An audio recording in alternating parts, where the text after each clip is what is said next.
नमस्कार, स्वागत, अभिनंदन। पुराने क्लास को मैं आगे बढ़ाऊंगा आज के इस वीडियो में। और पुराने क्लास में आप अर्थशास्त्र 10th क्लास का अर्थशास्त्र अभी चल रहा है और अर्थशास्त्र में इकाई 2 अभी पढ़ाया जा रहा है और इकाई 2 का नाम है राज्य और राष्ट्र की आय। ये इसका तीसरा भाग आपके समक्ष मैं रख रहा हूं और इस तीसरे भाग में जो आज महत्वपूर्ण बिंदुओं पर चर्चा मैं करूंगा उसमें सबसे पहला बिंदु है कि भारत में राष्ट्रीय आय कब से निकलना स्टार्ट हुआ, ऐतिहासिक परिवेश क्या है उसका, यानी इतिहास के पन्नों में देखा जाए तो भारत में राष्ट्रीय आय कब से निकलना स्टार्ट हुआ, कैसे कैसे उसका इतिहास आगे बढ़ा। उसके बाद हम देखेंगे प्रति व्यक्ति आय, पर कैपिटा इनकम, इसके परिभाषा को और इसकी बातों पर ध्यान देंगे। फिर तीसरा जो टॉपिक रहेगा वो है कि भारत में राष्ट्रीय आय किस किस तरह से निकाला जाता है। उसके बाद अगला बिंदु हम देखेंगे कि भारत में राष्ट्रीय आय की गणना जब होती है तो कौन कौन सी परेशानियां सामने आती हैं या कौन कौन सी अड़चनें सामने आती हैं। और उसके बाद राष्ट्रीय आय की गणना में महत्वपूर्ण भूमिका किन बिंदुओं का होता है। तो इन सारे टॉपिकों को आज के इस वीडियो में समेटेंगे। समय न गवाते हुए सबसे पहले बिंदु पर हम ध्यान आकृष्ट करेंगे आपका कि भारत में राष्ट्रीय आय ऐतिहासिक परिवेश, इतिहास क्या रहा है राष्ट्रीय आय का भारत में, कब से राष्ट्रीय आय निकालना शुरू हुआ। तो स्वतंत्रता के पूर्व यानी देश की आज़ादी से पहले भारत में राष्ट्रीय आय का अनुमान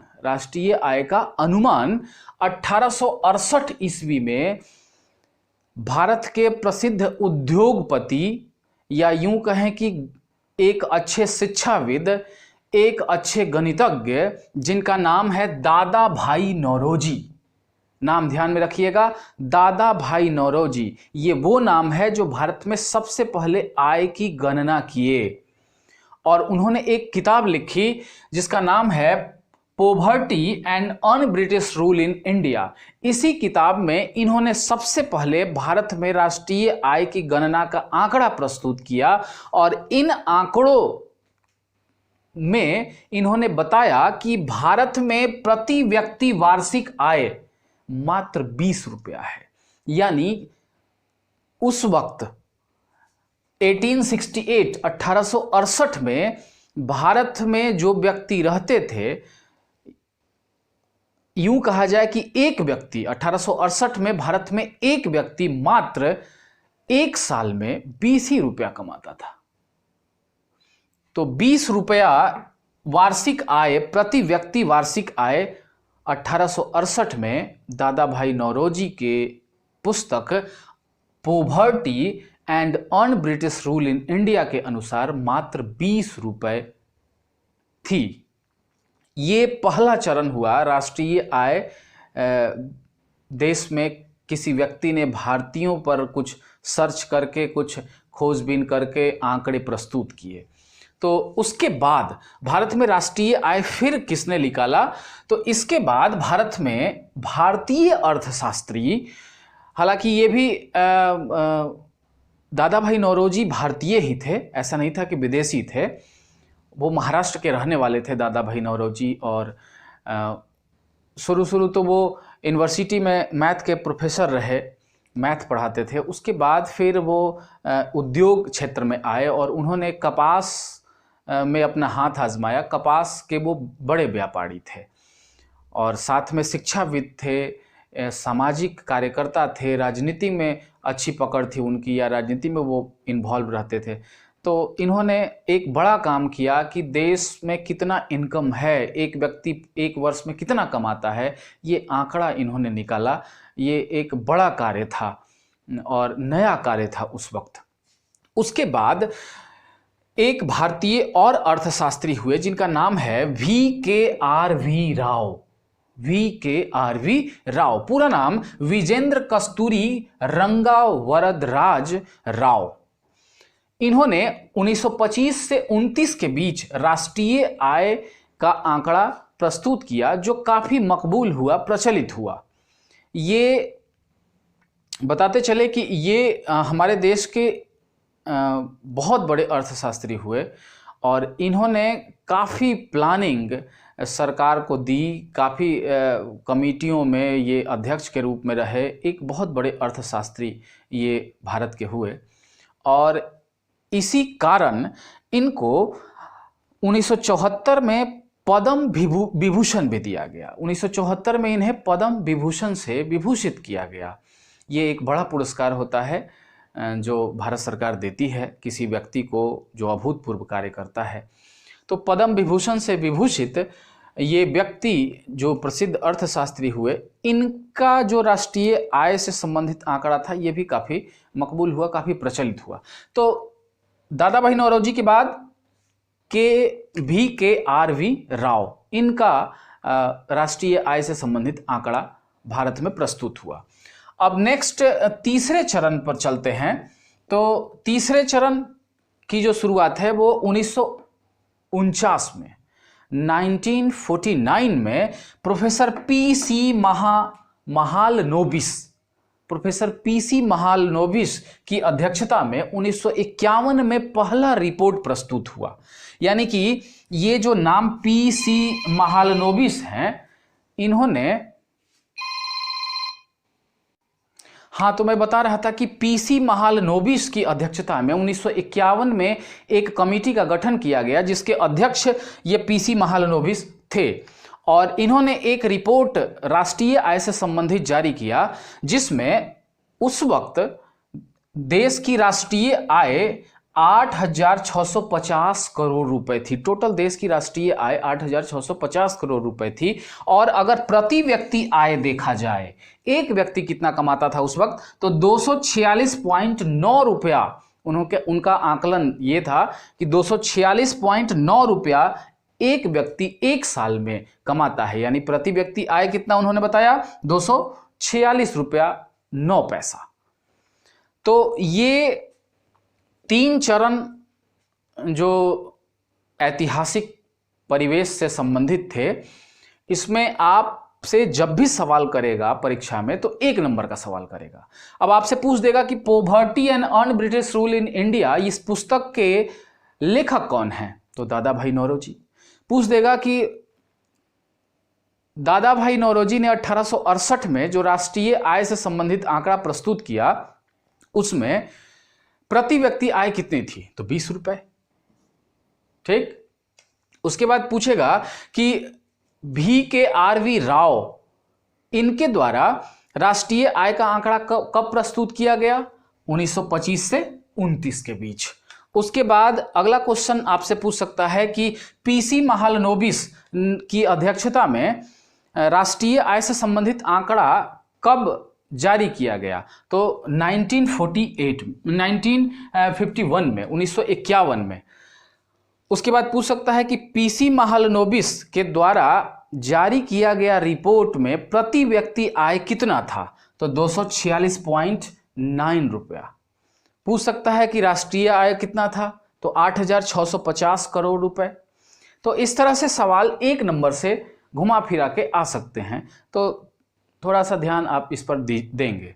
आगे देखते हैं ऐतिहासिक परिवेश में ही। उसके बाद अब तो 1949, 1951 यानी देश आज़ाद हो चुका है। तो देश की आज़ादी के बाद राष्ट्रीय आय से संबंधित और भी बहुत सारे आंकड़ों से संबंधित आंकड़ा इकट्ठा करने वाला एक बड़ा सा विभाग बनाया गया जिसका नाम था केंद्रीय सांख्यिकी संगठन, सेंट्रल स्टैटिस्टिकल ऑर्गेनाइजेशन, यानी CSO उसको शॉर्ट में कहते हैं। उसकी स्थापना 2 मई 1951 को की गई। तो ये वो संस्था है, केंद्रीय सांख्यिकी संगठन, जो भारत में आय से संबंधित आंकड़े इकट्ठा करती है, पब्लिश करती है, और भी बहुत सारे आंकड़ों का संकलन ये करती है और उसका पब्लिकेशन करती है, प्रकाशन करवाती है। तो इस तरह से ऐतिहासिक परिवेश से संबंधित यही कुछ बातें थीं। हमें लगता है यहाँ से बस 1 नंबर का सवाल आना है परीक्षा में, तो बस थोड़ा सा आप ध्यान देंगे तो चीज़ें कंप्लीट हो जाएंगी। अब अगले चरण पर आते हैं, अगले टॉपिक पर आते हैं। अगला टॉपिक है प्रति व्यक्ति आय, पर कैपिटा इनकम। देश के आय की जब भी बात होगी, संपन्नता की जब भी बात होगी तो प्रति व्यक्ति आय ये महत्वपूर्ण फैक्टर सामने आएगा। आपके परिवार में अगर 5 लोग हैं और पांचों कमाते हो, 10-10 हजार रुपया पांचों कमा रहा हो, तो आपका घर संपन्न रहेगा। अगर 5 व्यक्ति में 3 ही कमा रहा हो या एक ही व्यक्ति कमा रहा हो, तो एक व्यक्ति से ही पूरे परिवार का खर्च चलेगा। प्रति व्यक्ति आय का मतलब है पूरे भारत में एक व्यक्ति एक साल में कितना कमा रहा है।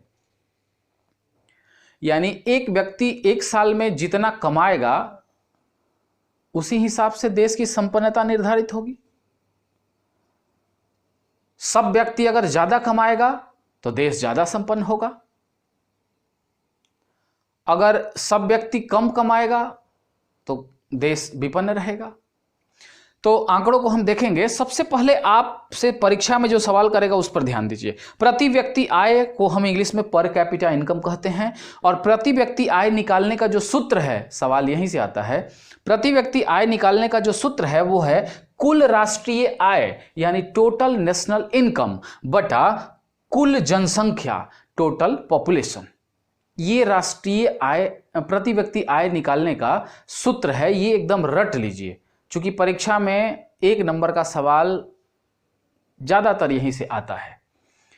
तो यहीं से सवाल आएगा, इसलिए आप प्रति व्यक्ति आय का सूत्र क्या है, कुल राष्ट्रीय आय यानी कि टोटल देश का जो इनकम है उसमें भाग दे देंगे टोटल जनसंख्या से, तो आपका राष्ट्रीय आय निकल जाएगा। आप अपने घर का आय निकाल लीजिए, घर का प्रति व्यक्ति आय निकाल लीजिए। जैसे 5 व्यक्ति हैं आपके घर में, 5 लोग हैं, 5 व्यक्ति हैं आपके घर में, और टोटल इनकम आता है 20,000 रुपया। ठीक, 20,000 रुपया अगर टोटल घर में इनकम है तो प्रति व्यक्ति आय कितना हो गया, तो टोटल इनकम अब बटा टोटल संख्या, तो कितने लोग हैं, 5 लोग हैं, तो 5 चौका 20, यानी कि 4,000 रुपया एक आदमी कमा रहा है आपके यहां। तो वैसे ही देश का टोटल इनकम कितना है उसमें टोटल पॉपुलेशन से भाग दे देंगे। अब आंकड़ों की बात आए कि देश का है कितना टोटल इनकम, तो ये मुख्यतः डॉलर में निकाला जाता है। अब जरा आंकड़ों को देखिए, 2007 में देश का प्रति व्यक्ति आय $950 था। 2018 में देश का प्रति व्यक्ति आय $7,680 था। 2019 में देश का प्रति व्यक्ति आय $2,000 था, और 2020 में कोरोना टाइम में देश का प्रति व्यक्ति आय 19 से घट के, मतलब 19 में 2,000 था, उससे घट के $1,881 हो गया है। अब बात है कि डॉलर का हिसाब किताब हमेशा डॉलर ऊपर नीचे होते रहता है। जैसे $1 कभी 72 रुपया $1 का मिलता है, कभी 74 रुपया मिलता है। अभी शायद $1 की कीमत 74 से 76 रुपया के बीच होनी चाहिए। तो उस हिसाब से अगर आप रुपया में कन्वर्ट करना चाहते हैं तो 1881 जो 2020 का प्रति व्यक्ति आय है उसको आप अगर 74 रुपया है प्रति डॉलर तो 74 से गुना कर देंगे, जितना आएगा वो रुपया उतना प्रति व्यक्ति आय होगा। तो ये आपका प्रति व्यक्ति आय से संबंधित आंकड़ा था। ये बिल्कुल अद्यतन आंकड़ा है, 2020 का जो आंकड़ा है बिल्कुल अद्यतन नया है। 2020 में भारत का प्रति व्यक्ति आय $1,881 हुआ। अब हम लोग तुलना करते हैं चीन से। चीन का $10,000 है, आपके यहाँ का $1,881 है। का चीन को हराइएगा, इसलिए चीन अभी बहुत आगे है, हम चीन से तुलना ना करें। हाँ, पाकिस्तान से तुलना कीजिएगा तो पाकिस्तान हमसे कम है। तो खैर आपको ध्यान में रखना है यही कि 2000, ये कुछ आंकड़ों को ध्यान में रख लेना है, क्योंकि आपके किताब में 2007 का आंकड़ा है, बिहार की किताब है बिहार बोर्ड की, वो 2007 का ही आंकड़ा प्रस्तुत कर रहा है। लेकिन हो सकता है बिहार बोर्ड का दिमाग घूमे, तो ऐसा भी हो सकता है कि 2018 का, 19 का या 20 का आंकड़ा पूछ दे। जब भी आंकड़ा पूछेगा तो हमको लगता है कि डॉलर के हिसाब से ही पूछेगा, क्योंकि आपकी पुस्तक में भी जो आंकड़ा है 2007 का $950 ही लिखा है, इसलिए डॉलर में ही पूछेगा। तो ये प्रति व्यक्ति आय में आप बस सूत्र याद रखें और इन आंकड़ों को याद रखें। देखिए, ज्यादा पढ़ने से ज्यादा नंबर नहीं आता है, संश्लिष्ट पढ़ने से नंबर आता है। यानी क्वेश्चन कहां से उठता है, क्वेश्चन कहां से पूछ रहा है, मुख्य बिंदु क्या है, मुख्य बातें क्या हैं, ध्यान उस पर देने की बात है। पढ़ाई का तो कोई अंत ही नहीं है, पढ़ते रहो ना, कितना पढ़ोगे, पढ़ते रहो। देखिएगा, कम पढ़ने वाला ज्यादा नंबर उठा लेता है और बहुत ज्यादा पढ़ने वाला 4-4 घंटा, 6-6 घंटा, 8-8 घंटा पढ़ने वाला कम नंबर उठाता है। क्योंकि वो जो कम टाइम पढ़ा वो संश्लिष्ट चीजों को पढ़ा, बस वो पढ़ा जो आने योग्य है, जो परीक्षा उपयोगी है, जो परीक्षा में आया हुआ है, आएगा, जो मुख्य बिंदु है, बस उसको ध्यान में रख रहा है। वो मतलब क्रीम निकाल के वो अपने पास रख रहा है। तो ये जो मैं आपके सामने प्रस्तुत कर रहा हूं, ये बस समझिए वही चीज है कि जो इंपॉर्टेंट है, जो महत्वपूर्ण है, आने योग्य है, जहां से 1 नंबर का सवाल, लघु उत्तरीय, अति लघु उत्तरीय आएगा, वही बस मैं रख रहा हूं। और अगर इतना आप कर लेते हैं तो बाबू बहुत नंबर आ जाएगा आपका। अब हम अगले टॉपिक की ओर बढ़ते हैं। अगला टॉपिक जो है, राष्ट्रीय आय की गणना का मुख्यतः 3 ही मेथड है। वैसे अन्य किताबों में 5-5 मेथड दिए हुए हैं, लेकिन आपकी किताब में 3 ही मुख्य मेथड आपको समझना है। मेजरमेंट ऑफ नेशनल इनकम, यानी कि राष्ट्रीय आय की गणना करने का 3 विधि, जिसमें पहला जो विधि है वो है उत्पादन गणना विधि, यानी कि सेंसस ऑफ प्रोडक्शन मेथड। दूसरा विधि है आय गणना विधि, जिसे हम सेंसस ऑफ इनकम मेथड कहते हैं। और एक विधि तीसरा जो है वो है व्यय गणना विधि, यानी कि सेंसस ऑफ एक्सपेंडिचर मेथड। यानी कि ये 3 ही विधियां पॉपुलर हैं जिससे राष्ट्रीय आय की गणना की जाती है। अब सबसे पहला जो विधि है उत्पाद गणना विधि, इसको बस आप समझ लीजिए, अगर लिखना चाहें तो आप लिख लीजिए। उत्पाद गणना विधि एक ऐसी विधि है जिसमें जितने भी देश में जितने भी वस्तुओं का उत्पादन होता है, जितने भी सेवाओं का उत्पादन हो रहा है, यानी वस्तु और सेवा का मौद्रिक जो मूल्य है उसको जोड़ दिया जाए तो उत्पाद गणना विधि वो कहलाएगी। यानी देश के सीमा के अंदर जितनी भी वस्तुएं और सेवाओं का एक वित्तीय वर्ष में उत्पादन हो रहा है, उन सब के अंतिम मौद्रिक मूल्य को जोड़ने पर जो गणना होगी वो उत्पाद गणना विधि, यानी कि सेंसस ऑफ प्रोडक्शन मेथड कहलाएगी। क्लियर?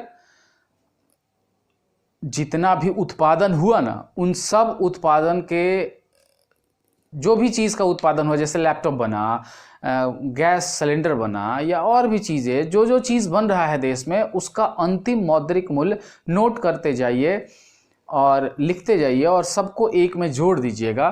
तो जो निकल के ग्राफ आएगा वो उत्पादन गणना विधि कहलाएगा। यानी उससे जब आप देश का इनकम निकालेंगे तो वो उत्पादन गणना विधि के अंतर्गत देश का राष्ट्रीय आय निकला।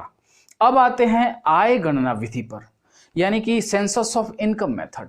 अब इसमें क्या करना है कि जितना भी आय हुआ, इनकम जितने लोगों का जितना हुआ उसको काउंट करेंगे। जितना भी इनकम हुआ उस सब को काउंट करेंगे। अब इनकम का मतलब विभिन्न स्रोतों से लोगों का इनकम हो रहा है। बहुत सारे लोग अपना इनकम टैक्स फाइल करते हैं तो उसमें भी इनकम का जो जरिया है वो देते हैं। तो इस तरह से आय गणना विधि में आय जितना देश का है उसको जोड़ा जाता है। और तीसरा जो है गणना करने का जो मेथड है वो है व्यय गणना विधि। व्यय गणना विधि में जितना हम खर्च कर रहे हैं उसको जोड़ा जाता है। तो इन 3 विधियों से आप राष्ट्रीय आय की गणना कर सकते हैं। अब इसको आप थोड़ा सा व्यवहारिक ढंग से समझना चाहें तो आप अपने घर को पूरा राष्ट्र मान लीजिए, पूरा देश मान लीजिए। घर के अंदर आपका जितना भी उत्पादन हो रहा है जिससे आपको पैसे आते हैं, अगर उसको आप जोड़ देंगे तो वो मेथड उत्पादन गणना विधि मेथड हो जाएगा। अब अगर आपके घर में जितना इनकम हो रहा है, जितना लोग कमा के ला रहा है, उससे भी आपके घर का टोटल आय पता चल जाएगा कि कितना आ रहा है। अगर सबके आय को आप जोड़ देंगे, 5 सदस्य हैं, पांचों के आय को जोड़ दीजिए तो निकल जाएगा। वैसे ही देश में भी हो रहा है या होता है। और व्यय गणना विधि है कि अगर आप अपने घर का महीने का या साल का खर्च निकालना चाहे तो आसानी से निकाल सकते हैं। कितना किस चीज़ पर खर्च हो रहा है वो सबको जोड़ देंगे, यानी कि उतना पैसा आ रहा है तब तो जा रहा है, उतना इनकम है तब तो खर्चा है, तो उससे भी आप आय का पता लगा सकते हैं। तो ये 3 मेथड हैं राष्ट्रीय आय की गणना करने के।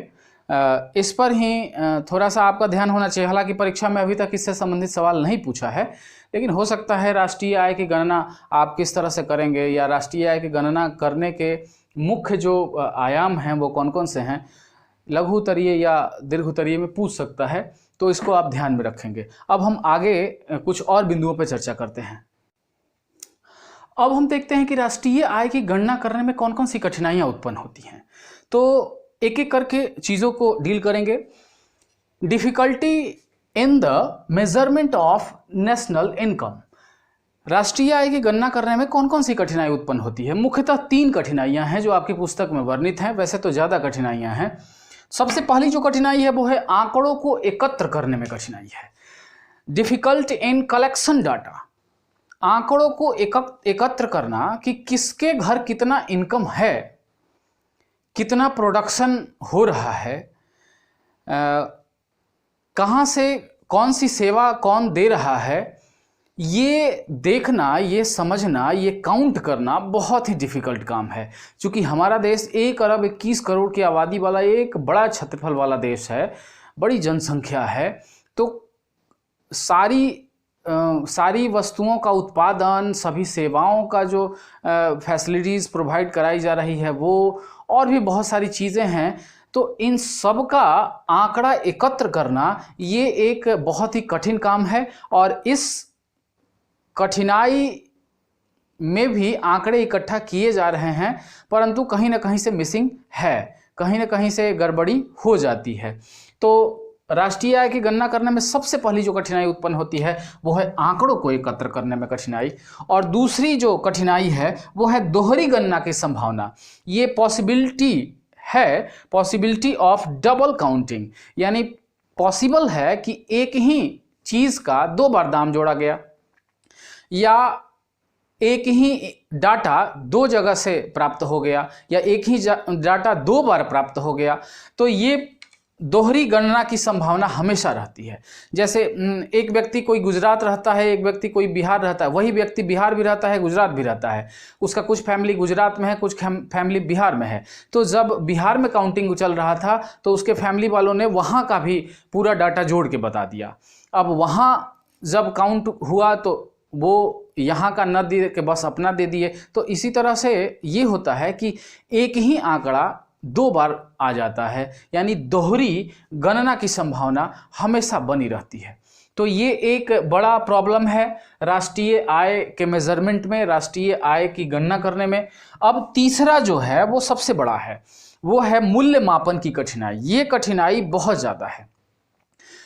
किसी भी वस्तु का दाम जब जोड़ा जा रहा है या अंतिम वस्तु का दाम जब जोड़ा जा रहा है तो वो वस्तु अंतिम प्रोडक्शन जब हो जाता है तो उसका दाम कुछ और होता है। जैसे आप सपोज करो ये पेन जिस कंपनी से बनी होगी, उस कंपनी से निकलते वक्त इसका दाम कुछ और होगा, और वहाँ से जब बड़ा होलसेलर के पास पहुँचा तो दाम कुछ और हो गया। जब छोटे डिस्ट्रीब्यूटर यानी दुकानदार के पास पहुँचा तो इसका दाम कुछ और हो गया, यानी दाम बढ़ते जा रहा है। चीनी का 1 बोने का कीमत चीनी मिल से जब निकलेगा तो कुछ और होगा, जब वो बड़ा होलसेलर के पास पहुंचेगा उसके पास कुछ और होगा, वहां से जब चलेगा और एक पार्चून के दुकान वाले के पास आएगा तो चीनी का कीमत कुछ और हो जाएगा। तो ये मूल्य जो मापन में बहुत ज़्यादा कठिनाइयाँ हैं, वस्तु के मूल्य को मापने में बहुत ज़्यादा कठिनाइयाँ हैं। तो ये एक बड़ी कठिनाई है मूल्य मापन का। तो इस तरह से 3 जो मेजर जो कठिनाइयां हैं, डिफ़िकल्टीज़ हैं राष्ट्रीय आय की गणना में, वो मैंने बताई है। अगर आपसे परीक्षा में पूछे कि राष्ट्रीय आय की गणना करने में कठिनाइयों को बताएं, तो आप इसी तरह से तीनों को लिख के और 2-2 4-4 लाइन में व्याख्या कीजिएगा, काम आपका निकल जाएगा। ठीक है, तो राष्ट्रीय आय की गणना में होने वाली कठिनाइयों को हमने देख लिया। अब हम आगे बढ़ते हैं अगले टॉपिक की। अगला टॉपिक है कि विकास में, देश के विकास में राष्ट्रीय आय और प्रति व्यक्ति का योगदान है, या राष्ट्रीय आय के विकास में योगदान किसका सबसे ज़्यादा है। तो दो चीज़ों का योगदान राष्ट्रीय आय में बहुत ज़्यादा है। नीचे जो है वो विकास की क्रिया है, प्रोसेस ऑफ डेवलपमेंट। अब ये प्रोसेस ऑफ डेवलपमेंट यानी विकास की जो राष्ट्रीय विकास की क्रिया है, वो दो चीज़ों पर आधारित है, या दो चीज़ें उसके लिए मुख्य हैं। अगर देश का विकास चाहिए तो दो चीज़ों का आगे रहना, दो चीज़ों का ज़्यादा होना बहुत ज़रूरी है। दो चीज़ें कौन कौन हैं? पहला है राष्ट्रीय आय में वृद्धि, यानी इंक्रीज इन नेशनल इनकम। राष्ट्रीय आय में वृद्धि होनी चाहिए। राष्ट्रीय आय क्या है? कल हमने आपको, कल के वीडियो में एनएनपी बताया था, नेट नेशनल इनकम, वो शुद्ध राष्ट्रीय आय है। नेट नेशनल इनकम अगर आपने नहीं देखा है तो पुराने वीडियो को देखें। नेट नेशनल इनकम अगर अच्छा है, ज़्यादा है, तो राष्ट्रीय आय में वृद्धि बिल्कुल होगी। अब अगर राष्ट्रीय आय को समझा जाए या दूसरे रूप में कहा जाए तो आप एनएनपी कह सकते हैं, नेट नेशनल इनकम कह सकते हैं, तो वही राष्ट्रीय आय है। तो अगर राष्ट्रीय आय में वृद्धि होगी तो विकास की क्रिया तेज चलेगी और देश का आर्थिक विकास होगा ही होगा। अब विकास की क्रिया एक और तरफ से चलती है, वो है प्रति व्यक्ति आय, increase of per capita income, यानी पर सारे व्यक्ति, देश के सारे नागरिक जब ज़्यादा पैसा कमाएंगे तो देश का विकास होना ही होना है, देश का विकास होगा ही होगा। तो प्रति व्यक्ति इनकम अगर ज़्यादा है और राष्ट्रीय आय में वृद्धि होती है या है, अब जरा आप समझिए कि प्रति व्यक्ति आय और राष्ट्रीय आय ये सब एक दूसरे से कनेक्टेड हैं। प्रति व्यक्ति आय अगर, राष्ट्रीय आय अगर बढ़ेगा तो प्रति व्यक्ति आय बढ़ेगा, प्रति व्यक्ति आय बढ़ेगा तो राष्ट्रीय आय बढ़ेगा। तो सब इंटरकनेक्टेड हैं, कोई अकेला नहीं है, सब इंटरकनेक्टेड है, सब एक दूसरे पर निर्भर है। अब एक कोरोना आया और पूरे देश की अर्थव्यवस्था हिल गई, तो बात है कि अन्य देश हिला तो भारत की अर्थव्यवस्था भी हिली, अन्य देशों की अर्थव्यवस्था हिली तो भारत की अर्थव्यवस्था भी हिली, क्योंकि भारत में बहुत सारी चीज़ें दूसरे देशों से आती हैं। तो इसलिए सारा विश्व या सारी व्यवस्था आज इंटरकनेक्टेड है। अगर विश्व में कहीं आर्थिक मंदी आती है तो उसका कुछ ना कुछ प्रभाव, कुछ ना कुछ मंदी भारत में भी आएगी। विकास की क्रिया ये दो चीज़ों पर आधारित है। विकास की क्रिया, जब ये दो चीज़ बढ़ेंगे तो विकास की क्रिया अपने आप तेज होगी। एक जो है वो राष्ट्रीय आय में वृद्धि होगी, इंक्रीज इन नेशनल इनकम, और दूसरा है प्रति व्यक्ति आय यानी पर कैपिटा इनकम जब बढ़ेगा तब इकोनॉमिक डेवलप होगा, यानी आर्थिक विकास होगा ही होगा। तो परीक्षा में 1 नंबर का सवाल यहाँ से टच कर सकता है कि आर्थिक विकास की प्रक्रिया में सबसे महत्वपूर्ण भूमिका कौन निभाता है। तो उसमें कोई एक दे देगा राष्ट्रीय आय में वृद्धि और अन्य 3 देगा, या ये दे देगा प्रति व्यक्ति आय में वृद्धि, अन्य 3 ऑप्शन अलग अलग देगा। यानी इन दोनों में से कोई एक रहेगा, या ऐसे भी कर सकता है कि देश के आर्थिक विकास में सबसे ज़्यादा योगदान किन फैक्टरों का या किन बिंदुओं का होता है। तो ऑप्शन ए में दे दिया राष्ट्रीय आय में वृद्धि, ऑप्शन बी में दे दिया प्रति व्यक्ति आय में वृद्धि, ऑप्शन सी में दे दिया इनमें से दोनों, और ऑप्शन डी में दे दिया कोई नहीं। तो आप सी ऑप्शन मानेंगे, इनमें से दोनों, यानी कि राष्ट्रीय आय में वृद्धि, प्रति व्यक्ति आय में वृद्धि अगर होगा तो आर्थिक विकास होगा ही होगा। यानी विकास की क्रिया 2 स्तंभों पर टिकी है, प्रति व्यक्ति आय और राष्ट्रीय आय में वृद्धि। अगर ऐसा होता है तो आर्थिक विकास होना ही होना है। तो इस तरह से आज इन तमाम बिंदुओं के साथ ये अध्याय समाप्त हुआ। अगला वीडियो इसी अध्याय पर वस्तुनिष्ठ प्रश्न का बनेगा। और उसके साथ इस अध्याय की पूर्णतः समाप्ति हो जाएगी। उसके बाद अगले इकाई 3 में हम प्रवेश करेंगे। तो एक वीडियो अभी बनेगा इस अध्याय पर, यानी इसका पार्ट 3 है, ये पार्ट 4 में बनाऊंगा। जो वस्तुनिष्ठ प्रश्न इस अध्याय में हैं, जितने भी ऑब्जेक्टिव क्वेश्चन हैं, उन सब को मैं लाऊंगा, और जो विगत परीक्षाओं में इस अध्याय से आए हुए हैं, पिछले परीक्षाओं में आए हुए हैं प्रश्न, वो सबको मैं बताऊंगा। तो इस तरह आपका पूरा अध्याय कंप्लीट ये हुआ। आज के लिए बस इतना ही। हमारे चैनल को लाइक करें, शेयर करें, सब्सक्राइब करें। बहुत बहुत धन्यवाद।